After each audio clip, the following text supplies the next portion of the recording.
I don't know how this thing is going to go.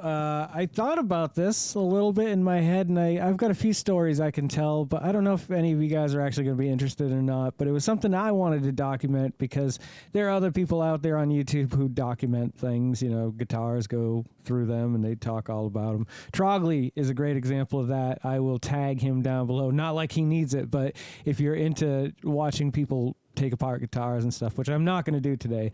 I am going to show you some of the finer details and interesting things about it. So give me a second.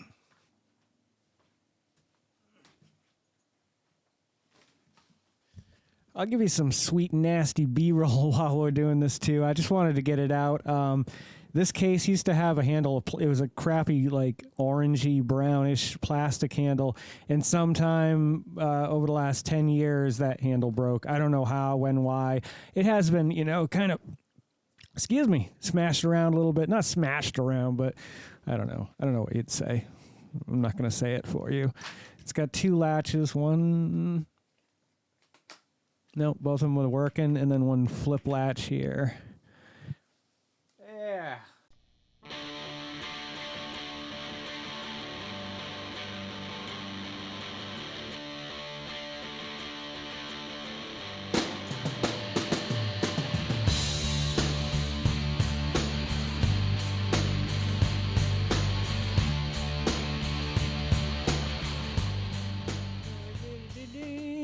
There it is.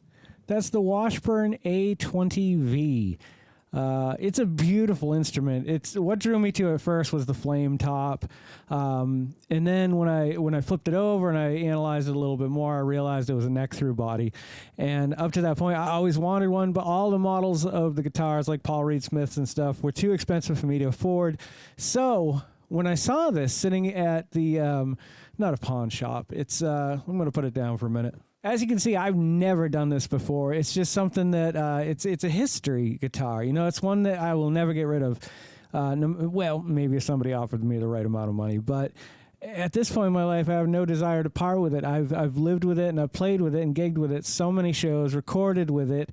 It's been through hell. I've had to, resolder input jacks and stuff like that. But through and through, it's always been my go-to. Now, there's a lot of problems I have with the Washburn A20V. I think this is the 20V. I can't remember what oh yes, this is the V, and I'll explain to you when we get to specs later on, which I don't really know the specs, but I'll just talk about what I do know about it. So I was at the studio, River's Edge Studio, which was owned by Rob Sherman, and I'd practice with a few different bands down there. Earlier on in the 90s with one band, and then later on towards, the early 2000s with another band. And early on, I saw it when I was playing with the first band, and I saw it sitting on the wall, and I talked to Gary, the guy that owned the shop that sold the strings and amps, and he repaired things. He never got it back sometimes, but he supposedly repaired them. I think he maybe sold them on the side or something. But nonetheless, I went in and it was hanging in there, and I was really excited about it too, just because I liked Washburn at the time. I'd only owned Washburn, and I'd owned two, the KC20V and the KC40V, which were both great guitars. And actually, I'll tell you another story another time about the KC40V, because I traded that for a 61 Les Paul Jr. Long story. We'll get into it later. Anywho, let's, what was my story? Rob was the former owner, so I bought this straight up for $400 from him, and he'd done some modifications, as you guys may have seen. And first of all, to explain the V, if it's a V or if it's just a 20, the 20s have a regular curved neck, whereas the Vs have like a V shape to their neck. I'm sure you can see that if you look. It's weird because I'd never had a guitar like that. And honestly, at that point in my, guitar playing history, I really didn't, care about stuff like that. Metal nut, which is weird. And it's very floaty sometimes. So that's something eventually I'd like to replace. The string locks there. And then it looks like he replaced the tremolo with a Schecter. Or no, I think the Schechters came standard with these when they were out of the factory, but they did not come out of the factory with 3 humbuckers. And I'm not sure what this middle one is, and I think I don't want to make any assumptions on these two pickups, but I think they're pretty nice pickups because they've always had a great tone to them. The center one, I believe, is active, but there is no battery compartment as far as I can tell. I've opened this up before. One of the most beautiful features of this guitar, I think this was added by Rob because he had to route that third pickup. And at the time, I wasn't really knowledgeable about stuff like that. I'm still not. Like, if I busted this open, I wouldn't be... Well, I could probably tell you what he did, but I'm not going to because these screws have stripped the wood down. But the original covers were the wood back, so it kind of... I don't know if it actually matched or not. Yeah, I'd say so. I'd say definitely the round one up there definitely matches. It's the stain or the stain's a little bit more red, or maybe it wasn't as exposed or something. But this guitar has been through Lunch Meat Circus, which I used to, when we'd have a really good show, at the end of every show, this very guitar right here, I would, with all my strength, grab my strings and just pull and snap as many of it as I could. And of course, you'd cut your hand, and it would be a great stage effect. And people were like, "Yay, he cut his hand. He's super cool." I don't know why I did it, but it was kind of an emotion. If you're a performer and you live for performing and love performing in front of people, in that moment, you're carried away into this other world. Ooh. And so I've also pulled it off of the stage just by the strings, just holding the strings. So there's a lot of like wear and tear at the bottom there. But that doesn't bother me at all. Those little things add character and story, and it's like I put them there. I chose to do what I did with my guitar. It was meant to be played, and I love it. It's got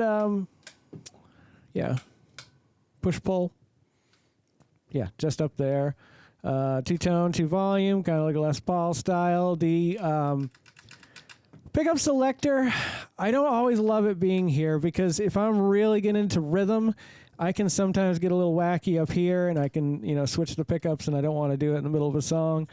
But it's all right. I think I'd rather have it classic, but I think that's just what Washburn decided. But over here, or even down here somewhere, would have been fantastic. This I've never quite understood. Like, it goes down, but not up. Maybe I don't have this set up right. Maybe there's too many springs. Maybe there's not enough springs. I don't really care. It's not really my player at the moment. I don't do a lot of electric playing. I do mostly acoustic playing.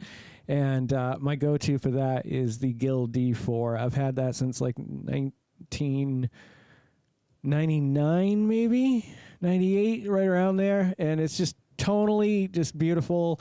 It's a great songwriter guitar, in need of repair, but it's standing the test of time. We played at, my favorite show I've ever played at was at the Providence Phoenix. They do like a music battle of the bands type deal. I always hated those because I am not competitive, and I don't think the arts should be competitive, but nonetheless, like, it's attention for your band at the time. And so we were being managed by Jeannie Kramer, and she was at the show, and there was a Sony rep at the show that show. Anyway, I didn't know this at the time. I just knew that, like, well, if we're going to go out there, we're going to go out there and give it all we got, because you got to get some, you know what I mean? It's just lyrics, nothing more. There was some really good bands. The Comic Book Superheroes, which we used to play with a lot in the Providence, Boston area, they kicked ass. They definitely deserved, I thought, number one. Now, let me tell you about our experience. We played 2 songs, and I watched every band go up before me, and unless they were asked something, they didn't break up a conversation or break into a conversation with the 3 judges. Well, I wasn't going to have any of that. Like, that's not the point. Like, I love the idea of being a rock star. Like, I couldn't live the lifestyle. It's maddening. But I love the idea of it, like being a performer, an artist, someone who gets up and entertains you, whether there's 10 people in the crowd or 10,000 people in the crowd. I've never, played for 10,000 people, but I wish I could tell you that I had. Nonetheless, the thousands that I have played before, I've seen a million faces. I rocked them all. Played some good shows. I'll tell you about them all, another time. But this time we're talking about the Providence Phoenix thingy. So really, it came down to, it was us, the Comic Book Superheroes, and then there was this country band, and I really felt like none of them had except for comic book superheroes, the whole package, like the performance. Like when we would hit the stage, it was a show. We wanted to perform, and so we moved around and made some noise. And this guitar was always with me up until mid-90s, 97, 98. I ended up picking up a Dan Electro, one of the DC3. I can't remember what they are. Now I'm thinking about the Guild, but they had the Tune-o-matic bridge, so you could kind of really shape the sound, and they were beautiful, but it was plywood, and under the conditions I kept it in, it just didn't last that long. It was still a player. You could definitely, learn on it or whatever. I think my friend Corey bought it for his brother to learn on, but this is the Washburn A20V. I don't know what the pickups are. It looks like the two on the north and south pole.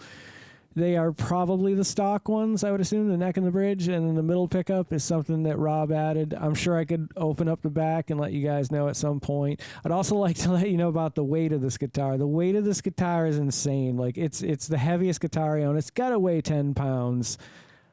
And I played shows, but like up north, playing shows is like you play 7 or 8 songs, maybe 8 or 9 songs, and you're done. You get your shit off the stage, next band comes on. Down here is way different.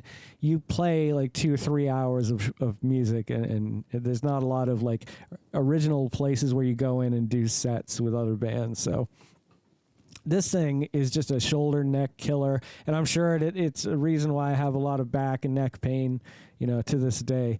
But I love that guitar. I really love the sound of it. I like the feel of it in my hands. It's super top heavy, which I hate about it. That's my one huge, huge flaw with that guitar is, for whatever reason, that headstock and neck, maybe it has something to do with the neck-thru body. It just, and you got to hold it. You pretty much have to hold it or have strap locks on it that you have faith in. Otherwise, it's gone.